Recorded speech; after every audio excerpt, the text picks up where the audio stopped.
Chapter 11, Identifying Christ Consciousness and the True New World Order. Quote, "In the days of those kings, the God of heaven will set up a kingdom that will never be destroyed, and this kingdom will not be passed on to any other people. It will crush and put an end to all these kingdoms, and it alone will stand forever." End quote. Taken from Daniel chapter 2, verse 44. At this point, the reader may have already considered that there is certain validity to the scriptural reference. We have discussed how laws of physics, as they are described today through quantum physics, have been described as laws or principles of life throughout history by past and present spiritual leaders and philosophers. These teachings are timeless and continue to create magnificent success by those who have used them. We have also seen how these tools per se also have a double-edged sword. Our negative patterns have a drastic effect in our lives and other people's lives. It shifts the universe to continue to mimic and mirror back to us what we fear, what we don't want. The continuance of such negative thoughts, vibration, permeate the matrix through the fabric of space, and such thoughts finally bring unnecessary pain and suffering to the source of resonance or those who choose such broadcasts of energy.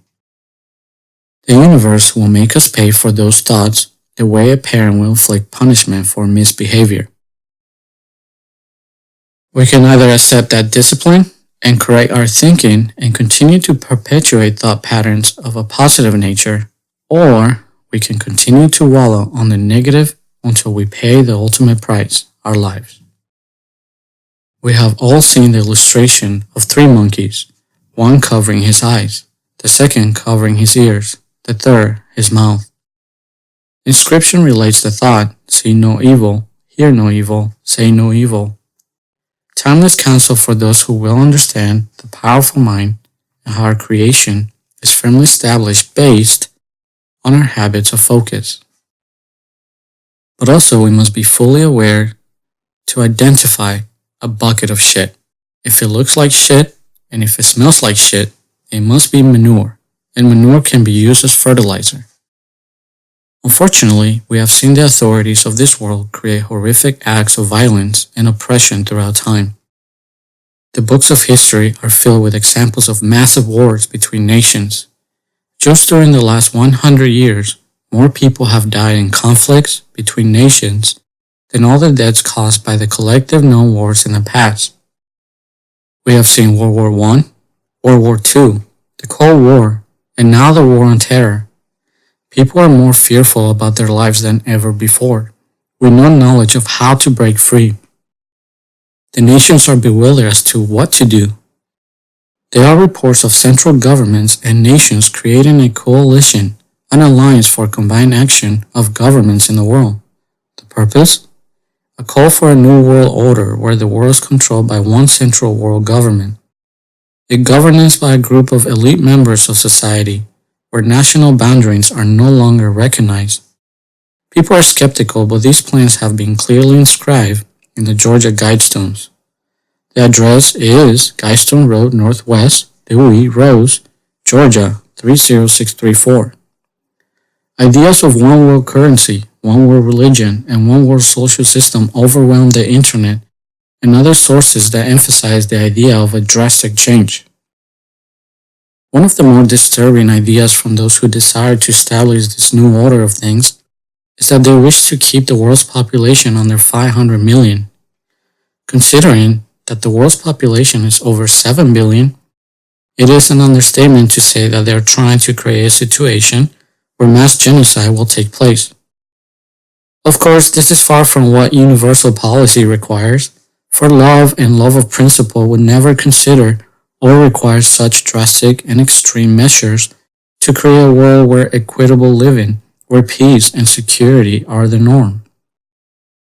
Under universal policy, a government of peace and security will be firmly established among the potentials who choose to align precisely their collective vibrational lives to enforce suggested laws of universal policy.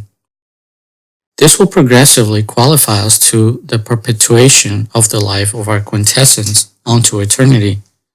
Life everlasting will absolutely be given to everyone who submits to the new legal disclosures from the government of the universe enforced by Christ consciousness.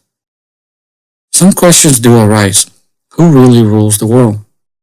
What forces are behind the curtain? What does the current scene or system of things governing the world have anything to do with our personal desires? Has Christ consciousness revealed to us what can create a one-world government where truly the entire globe can prosper from universal policy? Yes, this infinite consciousness has revealed it through a series of events that have made the world create a massive quantum leap of positive progress never before seen in history. What created this change? The United States Declaration of Independence. Was the U.S. Declaration of Independence and by connection the Constitution inspired of God? To answer these questions, we must contrast the quintessential energy of the Declaration of Independence, its Constitution, and the principles for which it stands. For these documents and the minds that inspire them were created to uphold universal policy. We will examine how these principles found within correlate to the triad of knowledge and our foundational principles that can create our quantum leap to biological mortality as envisioned by Nikola Tesla. It is all connected to precise scientific laws that can ultimately open our way for a global governance where humanity can prosper under the mantle of energetic principle love.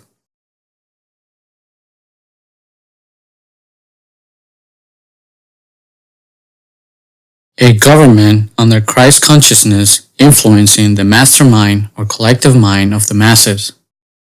To recap, let's review the essence of this book. The Triad of Knowledge. Quote, if the genius of invention were to reveal tomorrow the secret of immortality, of eternal beauty and youth, for which all humanity is aching, the same inexorable agents which prevent a mass from changing suddenly, its velocity will likewise resist the force of the new knowledge until time gradually modifies human thought. End quote, by Nikola Tesla.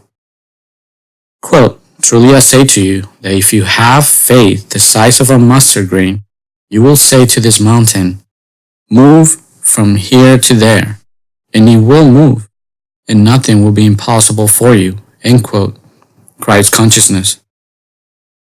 Quote, whatever the mind of man can conceive and bring itself to believe, it can achieve. End quote, by Napoleon Hill. Also, let's be clear about the foundational laws for life and personal creation. Foundational law for immortality. Number 1. We must love God with your whole heart and with your whole soul and with your whole mind. Foundational law for immortality. Number 2. We must love our neighbor as ourselves. So through natural research of spiritual principles, success philosophy, and scientific data, we can define life's highest laws as the highest form of recognition that we can give to God and each other. Therefore, it is the observation and application of the most quintessential physical laws of the universe in the light of the Golden Rule as being the highest good for mankind. Then we can say that the highest form of worship or honor in recognition for life's merit that we can render to God and life is for us to become a collective vibration of consciousness, vibrating together a set of specific energetic blueprints of frequencies based on its most quintessential and vertex vibrational imprint, love. If thus far you have agreed with these statements, then let's contrast them to the spirit of the Declaration of Independence and its principles for which it stands. But what is the Declaration of Independence? Why was it written? What does the Declaration of Independence factually say? And why are these questions important and relevant to us as individuals? What do they have to do with the triad of knowledge and Tesla's vision and call for the secret to immortality and eternal beauty. And how does it relate to our global ability to create a one-world government where life, liberty, and the pursuit of happiness are in fact guaranteed under the universal policy? How has it influenced our creative ability? How will it continue to impact our creative ability? Also, does the fact that as we readily examine these principles as they are obviously highlighted through these documents, thus can we conclude Christ's consciousness was positively imprinting its spirit into the words? Are they in fact inspired words? These topics will be examined in light of the principles highlighted through the book, quote, A Miracle That Changed the World, The 5,000-Year Leap by W. Klein Skousen. First principle, the only reliable basis for sound government and just human relations is natural law. As emphasized previously in this book, as the author, I do not wish to be perceived as dogmatic. The reader is of course encouraged to read for themselves the Declaration of Independence and come to their own conclusions. You may notice that the essence of the document highlights all the principles we have been encouraged to put into practice. We will now examine exact sentences or highlights from the document that pinpoint the essence, universal policy, guided by the principle of the Golden Rule. In this chapter, the author has made the attempt to clarify the archaic but eloquent wording of what was said through the writings of the Declaration. First paragraph of the Declaration of Independence. Quote, When circumstances force people to separate officially from their current governments who assume to rule over such people, it is by the same God-given authority as evidently demonstrated through the laws of nature, God's laws, that they do so. It is these laws that gives the people under such government the power to speak of the reasons explaining their decision for official rejection of such authority. Natural law demands that such decision be respected. End quote. Here, we can clearly take in that the writer of the Declaration of Independence had in essence the Golden Rule in mind. For no one has the authority to govern another without the consent or the agreement of the second party. Why? For if we decide to forego our ability to create our own reality by releasing our individual sovereignty to an outside source, we may be, in essence, giving our freedom away and empowering another with it. Tesla had emphasized that we can attune our mind to receive instruction or information from the storehouse of knowledge from the universe. We can resonate with the mind of God to solve any challenge and care for our own lives. For if God is for us, who will be against us? Quote, The gift of mental power comes from God, divine being. And if we concentrate our minds on that truth, we become in tune with that great power. End quote, by Nikola Tesla. We have established that everything we could ever want to accomplish can be accomplished by exercising our mental faculties through the power of faith, or knowing that whatever we choose to experience is in fact already ours. This means that we can, in essence, have God in an instant give us the answer to any question or request. Therefore, why will we pass our power to do so to others? We risk the limited perception of others to decide what is good and what is not good for us. And in the name of security, we may begin to give up our freedom and our inalienable rights, our God-given rights. These principles are founded in natural law through the laws of quantum mechanics. It is eternal and universal. For if you were to live in another part of the universe, the same rules would apply to your entire energetic structure. Since these laws are intrinsically connected to us, the writers of the Declaration were then forced to acknowledge that our rights are non-negotiable, for giving them up will cause chaos. This is because doing so will surmount to creating a belief that contradicts our nature and our creative ability. Giving away our freedom of thought is tantamount to giving away the essence of who we are. Our thinking ability and our precise exercise of that power is what helps us to create our own desired reality. Quote, thinking ability will keep watch over you, and discernment will safeguard you. Safeguard practical wisdom and thinking ability, end quote. Taken from Proverbs chapter 1 verse 4, chapter 3 verse 21. Second principle, a free people cannot survive under a republican constitution unless they remain virtuous and morally strong. Quote, when the righteous are many, the people rejoice, but when the wicked rule, the people mourn, end quote. Taken from Proverbs chapter 28 verse 2. Second paragraph of the Declaration of Independence. Quote, we hold these truths to be obvious, for all men are created equal, that they are endowed by their Creator with certain non-negotiable rights, life, liberty, and the pursuit of happiness. That to secure these rights, people create systems of government for the people. This means that the power is given to the government by the choice of such people under their free will, and not under duress or violent force, end quote. It is interesting to note that the original governmental structure that was first established for the people of Israel in the Old Testament, when carefully studied, we notice that it was close to what we now call a republican constitution. It is also interesting to note that a time came when the nation desired to have a king, a single ruler system or monarchy that will rule over them. They were warned of the oppression they would suffer under such kingdom if they insisted on establishing such rulership. Quote, this is what the king who rules over you will have the right to demand.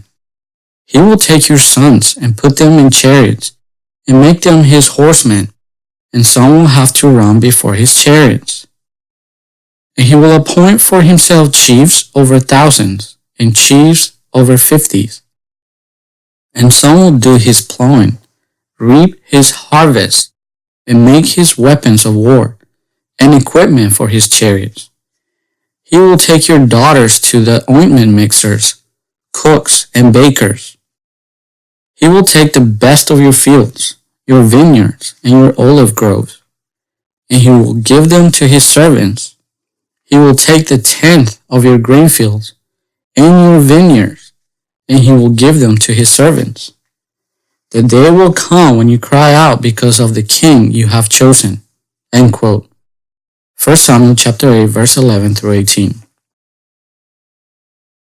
In contrast, they already had a system of governance that allowed them to prosper where the power was decentralized, similar like the power is decentralized under the government in the United States. This was ably demonstrated when, at the suggestion of his father-in-law, Jethro, Moses was to appoint leaders and divide the nation and its power structure. Under this government, Moses was but as a prime minister, as opposed to a monarch with absolute power. Moses had progressively been taught to share power among other leaders throughout his service to the nation of Israel. The decentralization of power will always be preferred since it allows for a mastermind to be created, which amplifies collective power. This, in turn, allows for a powerful broadcast of frequency for the common good of its constituents of such government. It is about power with and not power over. By giving away power, the law will empower. But what we fail to give, we lose, for it is by giving away that we experience more. This is why we have always been encouraged to share what is good with those who do not have. It is also evident that these writers of this document had in mind a collective morality or beliefs that acknowledge the rights of others, mainly a person's right to live in life under freedom and happiness. But what could we say is the highest form of morality? I believe Nikola Tesla said it best. Quote, "The desire that guides me in all I do is the desire to harness the forces of nature to the service of mankind." End quote. Using our creative abilities is harnessing the forces of nature. It is carefully defining what serves us and what doesn't serve us, which is ultimately defined on what we next desire to have, be, or do. Our desires truly shape our world, for everything begins with a thought. Knowing this gives us the moral obligation to be the best version of us we can currently become. Jesus was quoted saying that a lamp is never hidden, but is put in places where everyone can see, so that the light may be shared. Darkness is a symbol for nothingness, and if we could not see or discern light, we could not create, for there would be no relative concepts, no ups, no downs, no lefts or rights, no ins or outs. First and foremost, this point must be highlighted, for it is the physical manifestations that demonstrate simply whether something is working or not. The United States Declaration of Independence was a powerful, massive change in the affairs of this world. History has shown that generations of people were ruled from tyranny to tyranny, with brief, superficial periods of true prosperity and abundance. The United States government is a Republican constitution where we thus far have seen the best progress. In just over 200 years, the world has finally made tremendous progress in light of scientific discoveries, which were made possible by the mantle of principles of life and liberty. Having the freedom to pursue our dreams through industriousness and personal ability is necessary for our continuous progress and personal evolution, for our ability to continuously supersede our current levels of belief. When we experience the satisfaction of setting up a goal or dream and then create it, our faith and knowingness of our abilities increase. Thus, we build stronger foundations to create bigger or better. This can be stifled by governments who may be manipulated into creating a sea of rules and superficial laws that may drown who we are. We must be careful that those who refuse to align their interests to universal policy not usurp or manipulate power. Thus the writers were forced to say, quote, that whenever any form of government becomes destructive of these ends, it is the right of the people to change or to scrap it, and to place newly more efficient government that continues to protect its foundation, which is based on such non-negotiable personal principles, mainly safety and happiness, end quote. And what is the best way to make sure these natural God-given rights are protected? And how can we make sure that our creative abilities are not stifled by dogma or biased tyranny? What can guarantee that the populace continues to uphold the principles that allow for freedom and happiness? I believe it is defined by the principle of persistence, to continue to do the right things long enough and consistently without let-up. But to also, whenever possible, to continue to transcend such principles so as to inspire more freedom and happiness whenever possible. Thus, the following principle must be put in place. Third principle. The most promising method of securing a virtuous and morally stable people is to elect virtuous leaders. It is imperative that the population be educated into these principles and laws. Educational systems must continue to be refined and put in place by people approving the current governance. We live in a world where entertainment and distractions could dull our perceptive abilities and give way for others who may not have the best intentions and take advantage. On the other hand, the following statements must also be acknowledged. Third paragraph of the Declaration of Independence. Quote, common sense and awareness must be used by the people of the government in place to not allow brief opinions or short-term visions and causes to drastically change the government away from protecting those rights. End quote. We must strongly consider that as individuals not to be fickle.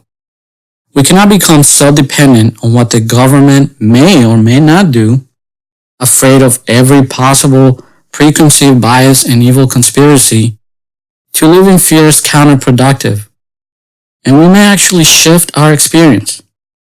We cannot let our emotions or imagining run wild, thinking that the government somehow is the enemy and think we are in danger when there is no evidence of it.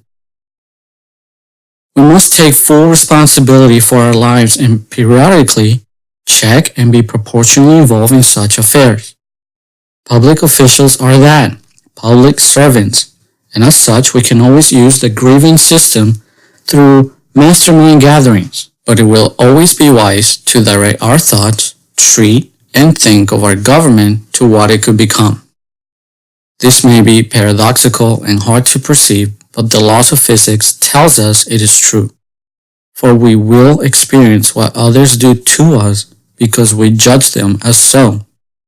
In fact, our decisions of who others are will make them manifest those qualities in our perceptive reality. We must treat people as if they were living to their full potential and not as they currently are. This will direct our energies and their energies. The thing we focus on will be influenced to change based on what we perceive and decide our outside influences are. To illustrate, imagine wife A perceives that her husband is distracted and quiet because he may no longer love her anymore. This is wife A exercising fear through her mental faculties. Husband B then becomes more and more preoccupied with other things but her wife. He may be thinking about work and the future of the family, mirroring, in essence, his wife's insecurities. For he is also consumed with thoughts of fear, draining his energy, leaving little room for family time. But this does not mean he doesn't love her. As wife A continues to believe the thought program, my husband no longer loves me, this creates in essence a force field around her that prevents her husband from showing love. She is the creator of her reality.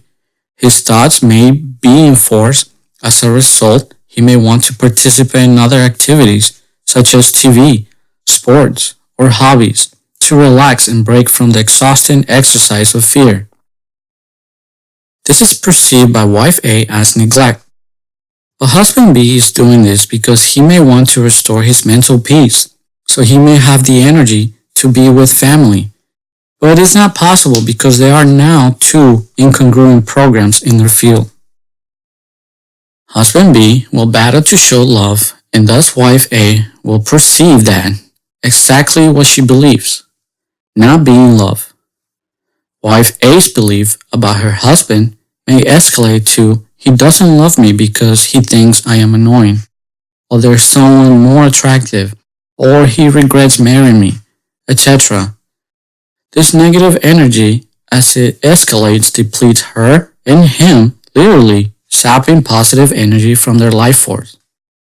Thus, it will become a self-created nightmare where both parties, unless they become fully aware of their creative abilities and how it influences each one, these programs will continue to progressively create more havoc on their relationship.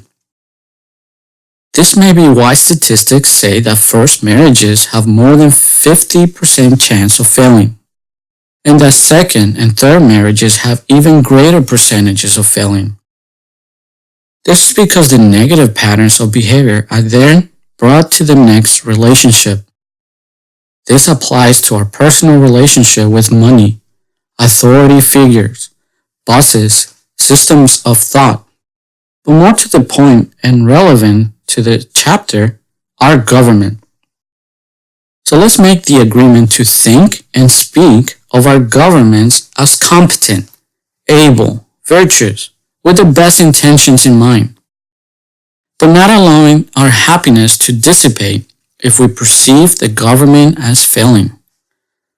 We have the moral obligation to collectively create the best governance this world can potentially offer. But at the same time, let's not give up our freedom for false sense of security provided or promised by government.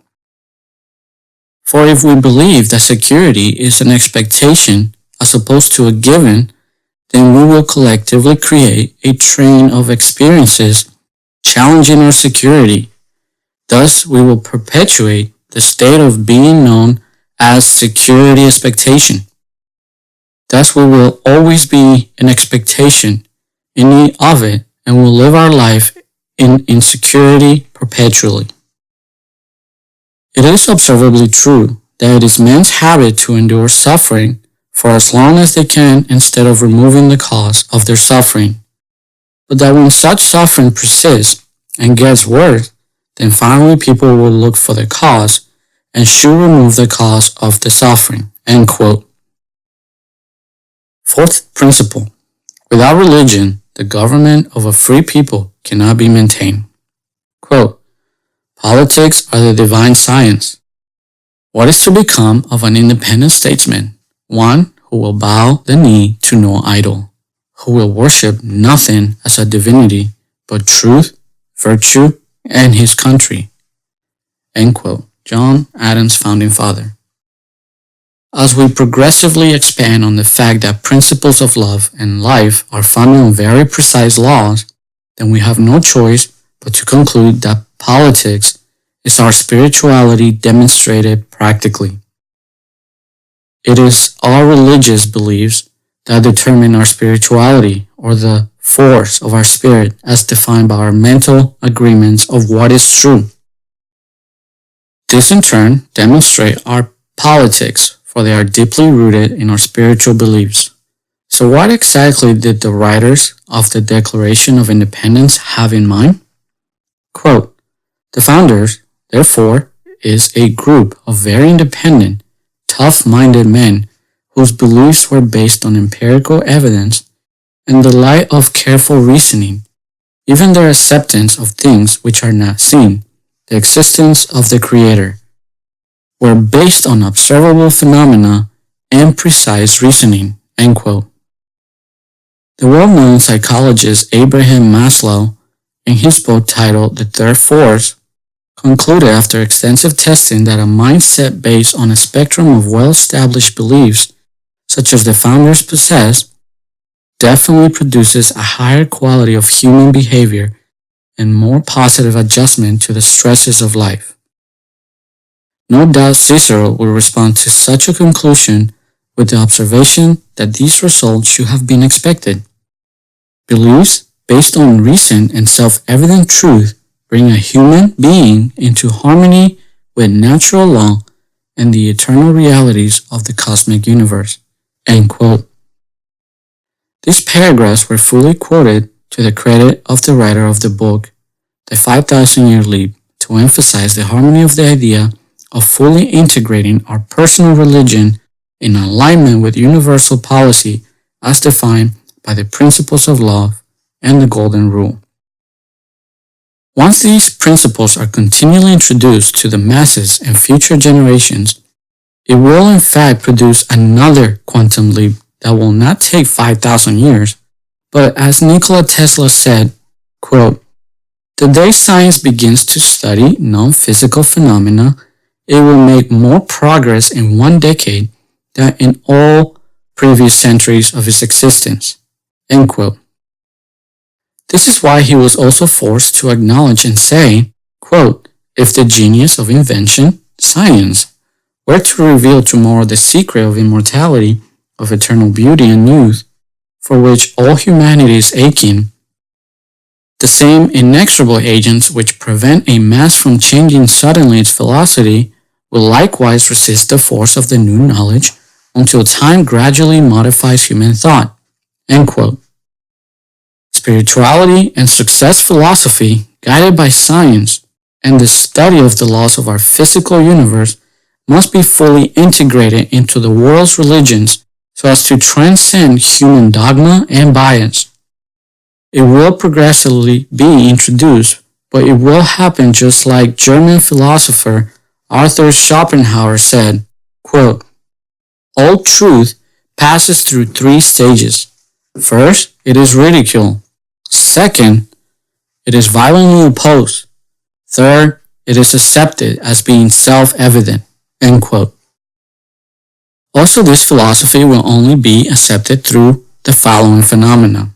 Quote, "A new scientific truth does not triumph by convincing its opponents and making them see the light, but rather because its opponents eventually die and a new generation grows up that is familiar with it."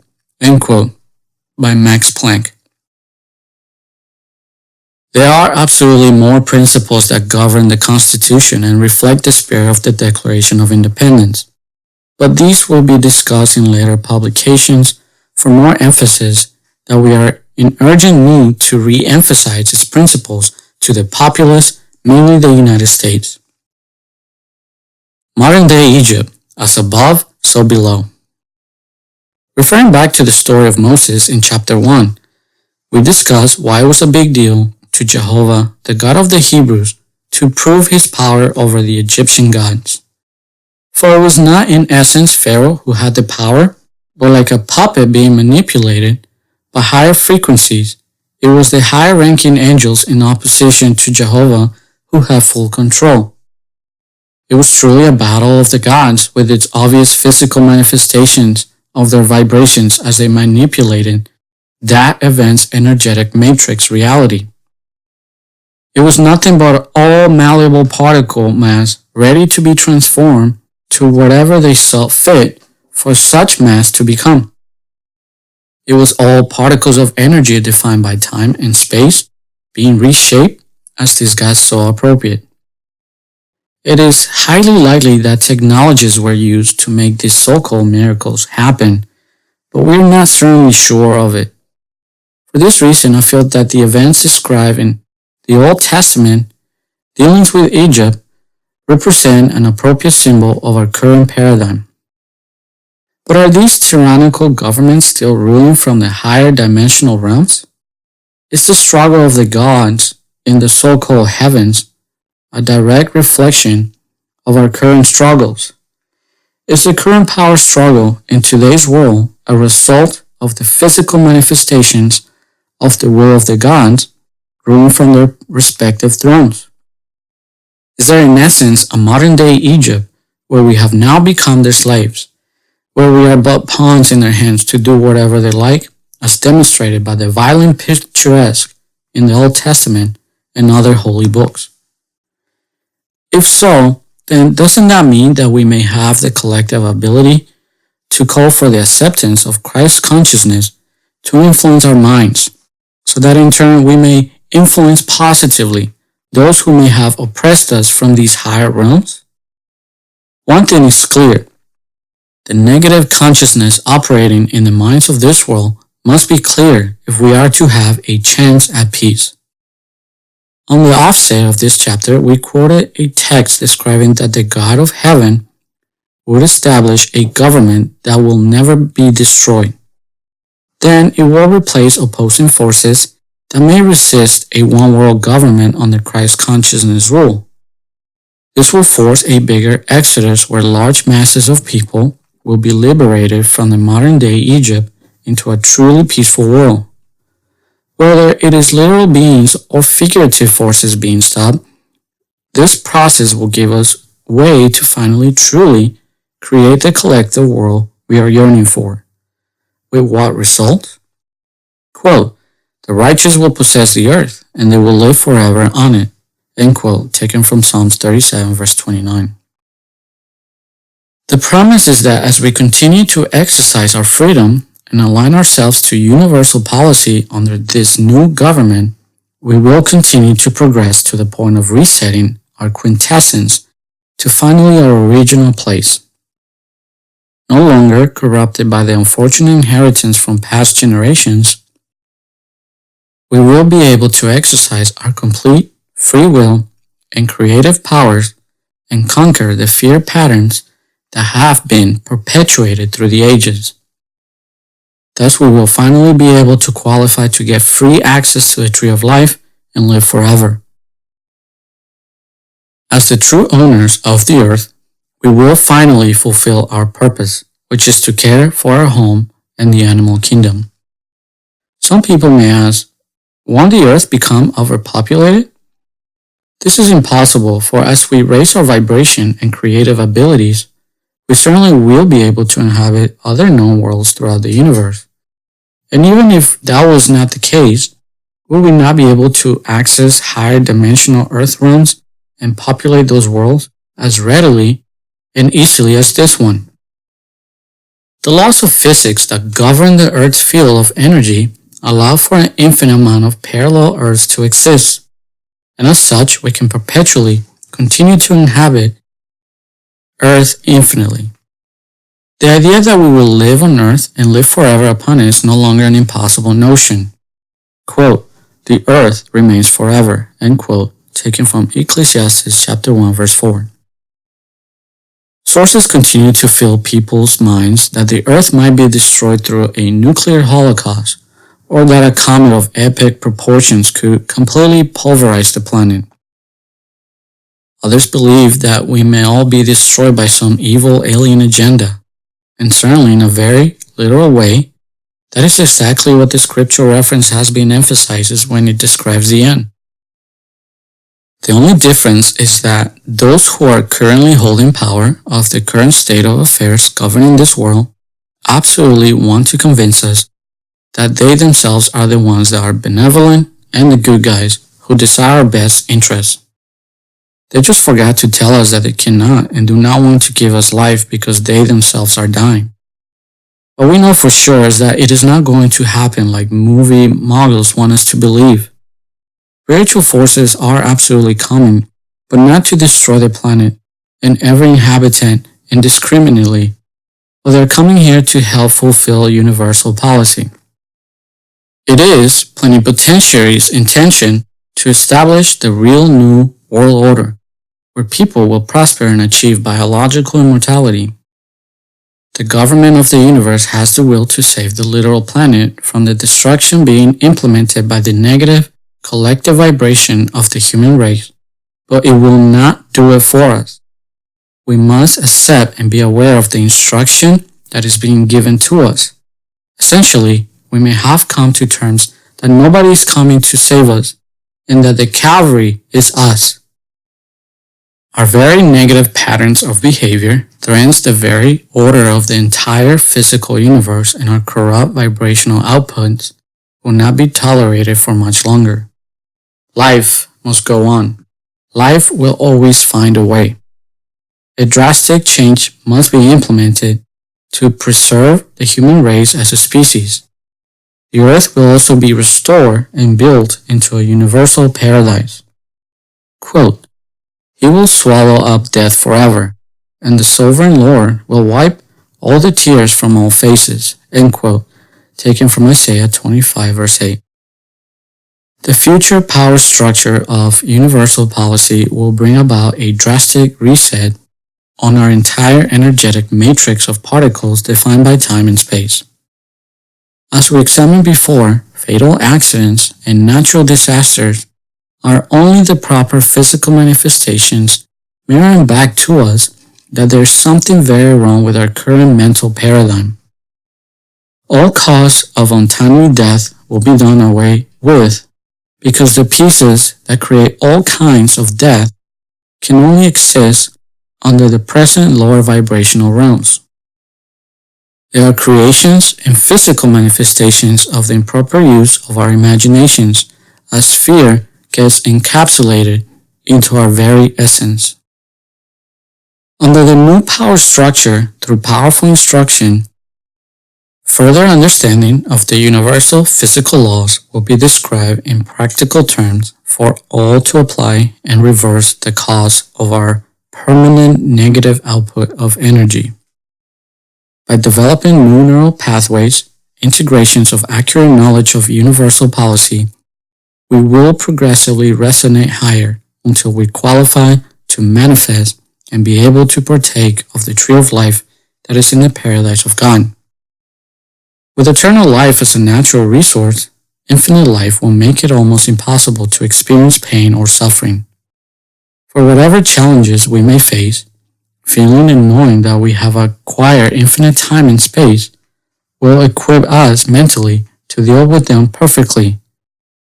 But what will be the physical manifestations that will prove that we're progressively moving in such direction? Are there milestones that we can look forward to experiencing?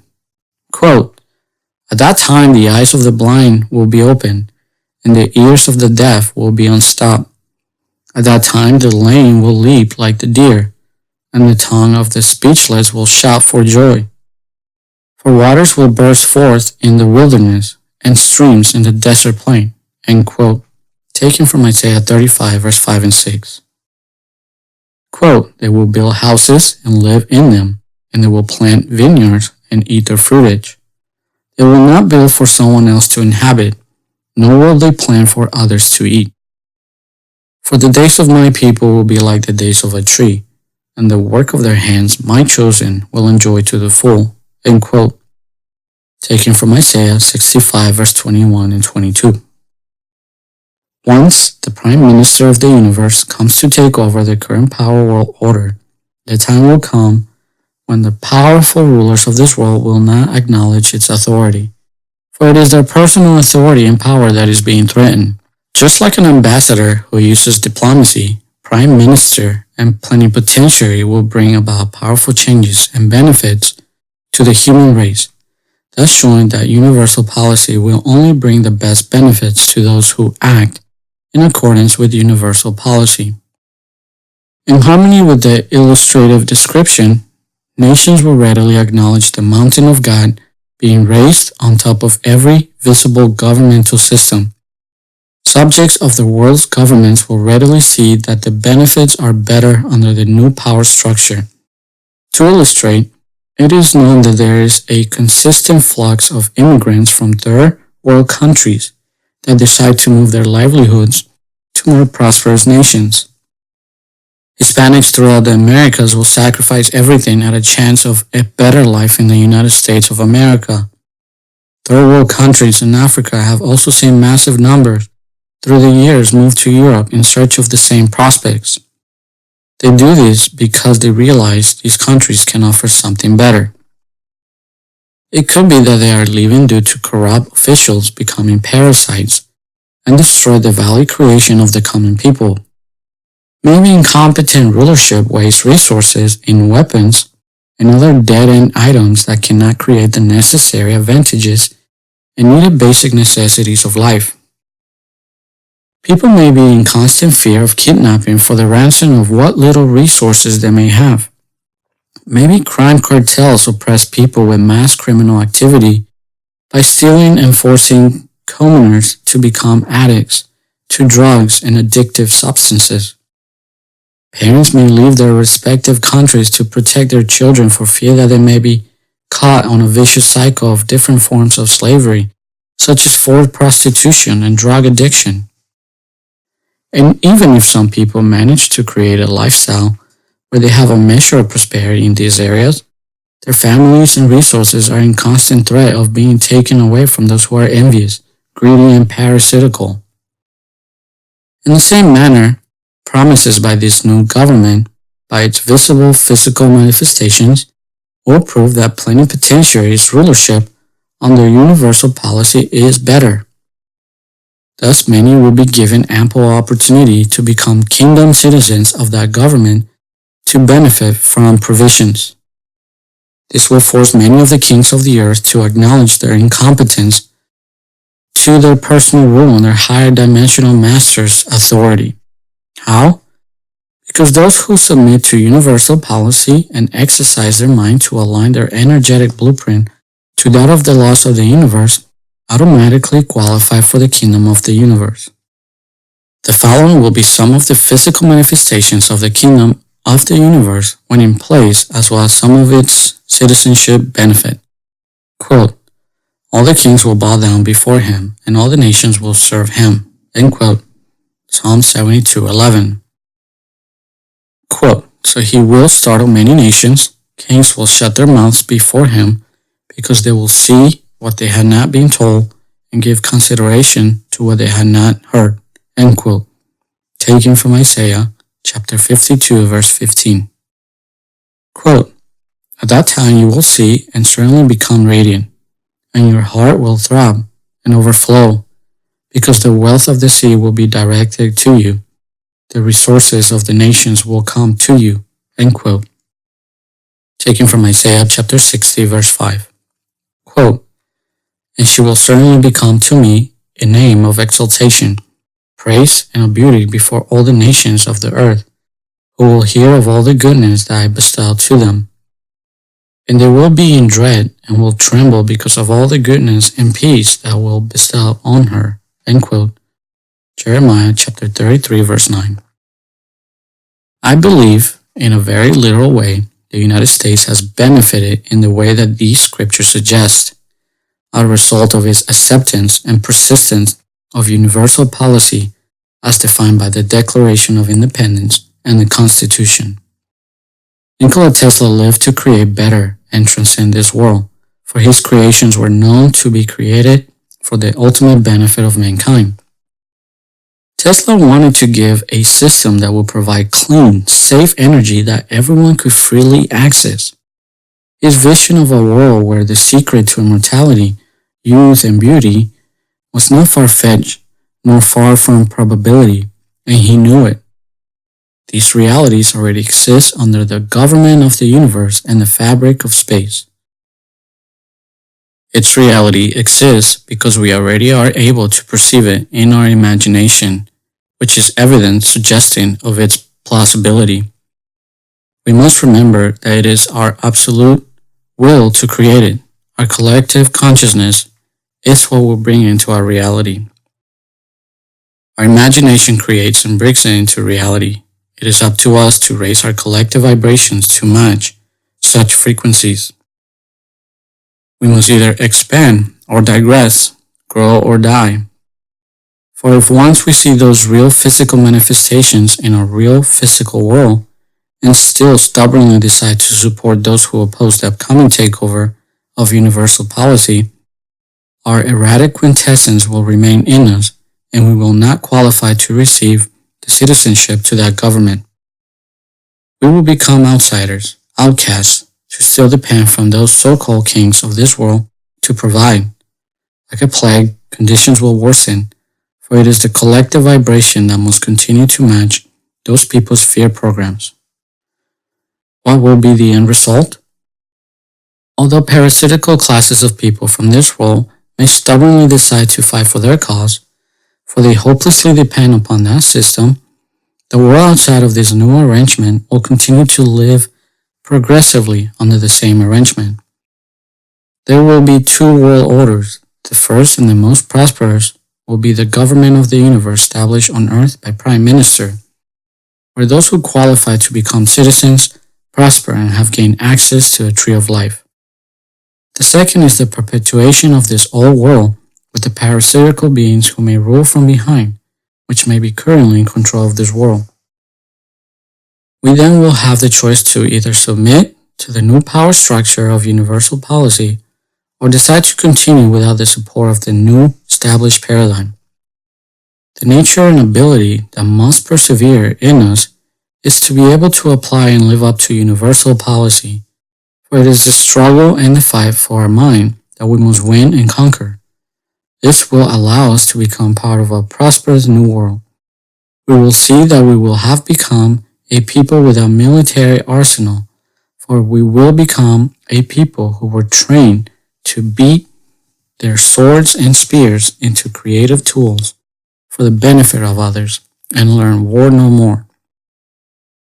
Since all resources under the universal policy of God will be used for the benefit of its citizens, the fact that this future global paradigm under plenipotentiary has prosperity gives an enticement of the still prevalent mentality of those who chose the hard way, complete independence from universal policy and its universal rulership.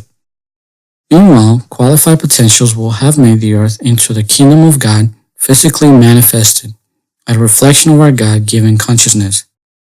We will also perpetually learn to use the full power of our mind to create and expand our realities. At the same time, those who refuse such change may want to still use their creative ability to resist the change. Who will do so? Those who lose out from losing control of the status quo, which, as we may have already observed, only benefits those who have monopolized power and control instead of sharing it. The issue of our sovereignty settled. Everyone living then will be faced with a test. We will choose exile, or will we become permanent citizens of universal policy? By that time, there will be absolutely no doubt as to what the laws of the universe are and how they relate to love. There will be also no disbelief in plenipotentiary's ability to use his power for the benefit of his subjects under his governmental rule. Prime Minister will have fully helped us to clear and reset the erratic nature of our quintessence by teaching us to download the energetic code disseminated by the perfect example of beings who reflected perfectly such code as they were living their life while on earth. Our ability to think, feel, speak, and act as Jesus or many other avatars who exemplify Christ's consciousness is based on our ability to learn to download data from the ether by matching the frequency of those vibrations. We will in fact be able to download the Christ program, the exact nature of a perfect human being, into our quintessence. Thus, if the entire universal field of energy, vibration, and frequency, including time and space, was originated through this single powerful consciousness, then while it was on earth, there is the probability that this entire matrix of knowledge was therefore integrated carefully close to the universal axis of the human mind and the consciousness surrounding the species.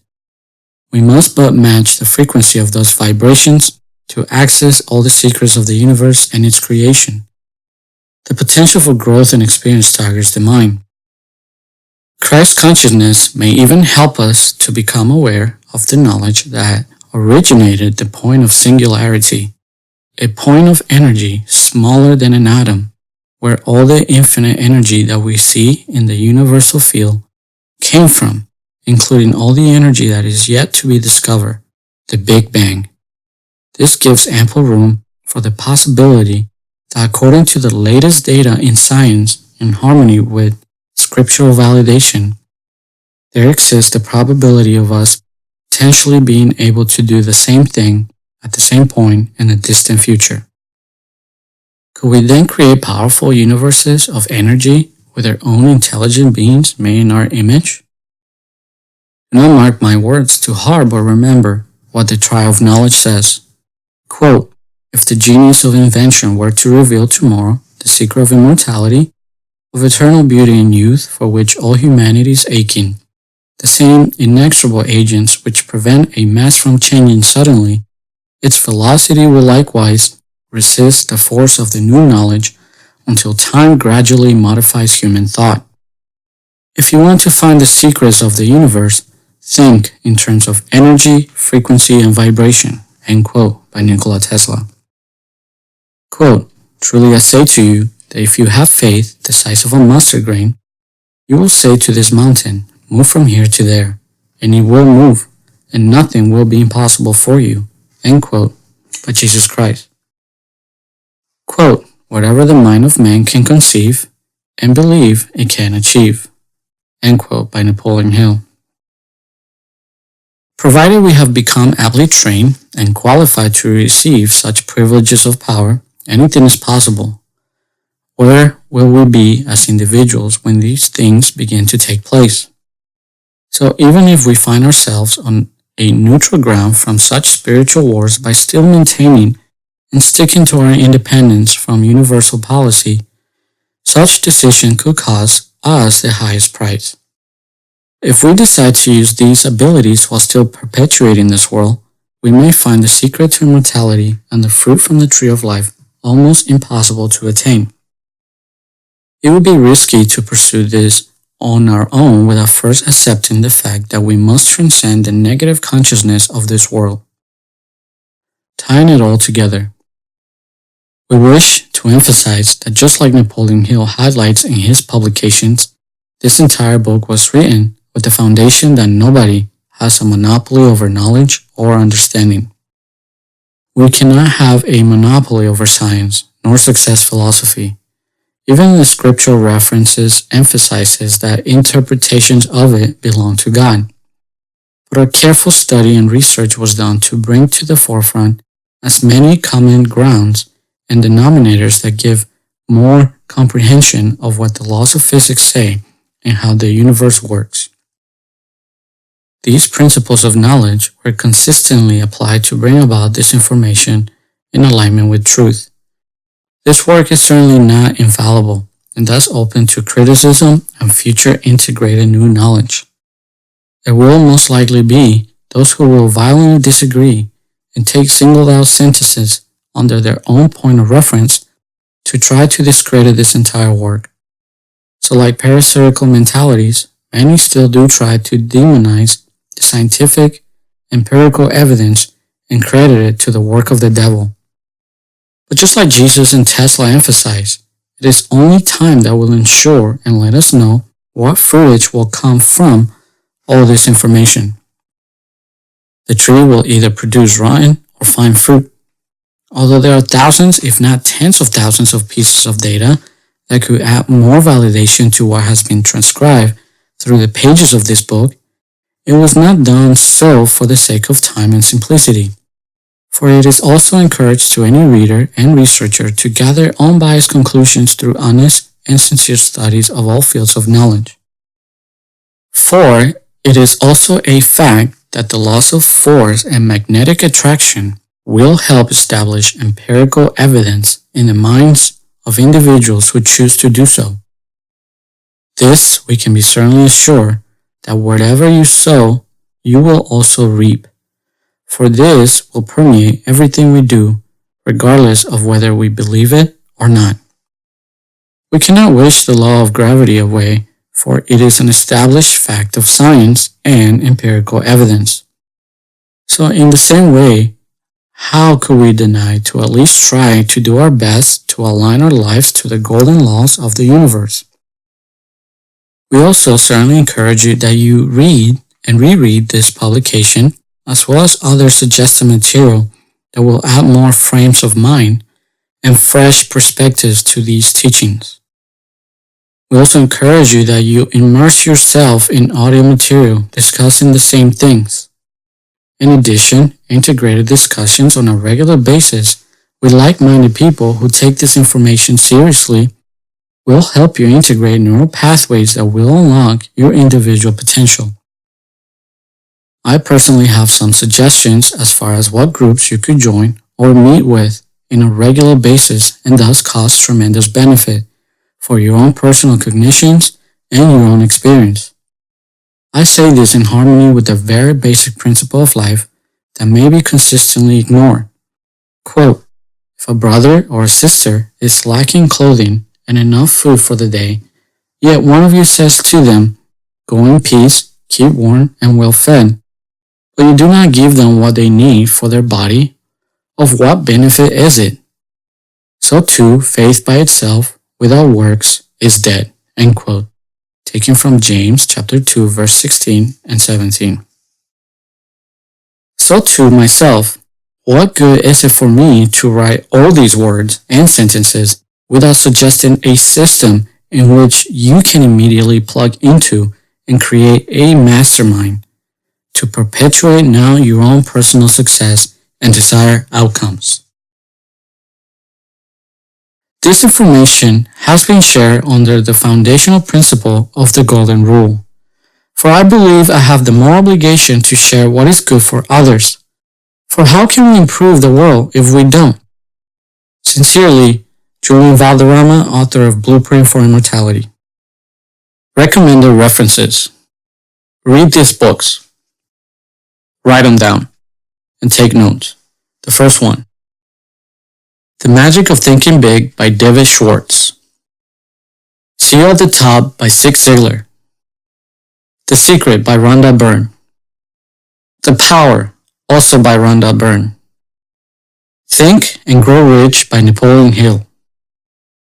The Law of Success in 16 Lessons by Napoleon Hill. The New Psycho-Cybernetics by Maxwell Maltz. How to Win Friends and Influence People by Dale Carnegie. The Magic of Believing by Claude M. Bristol. The Power of Positive Thinking by Norman Vincent Peale. As a Man Thinketh by James Allen. How to Have Confidence and Power in Dealing with People by Les Giblin. How I Raised Myself from Failure to Success in Selling by Frank Bettger. The Go-Getter by Peter B. Kine. Rich Dad Poor Dad by Robert Kiyosaki.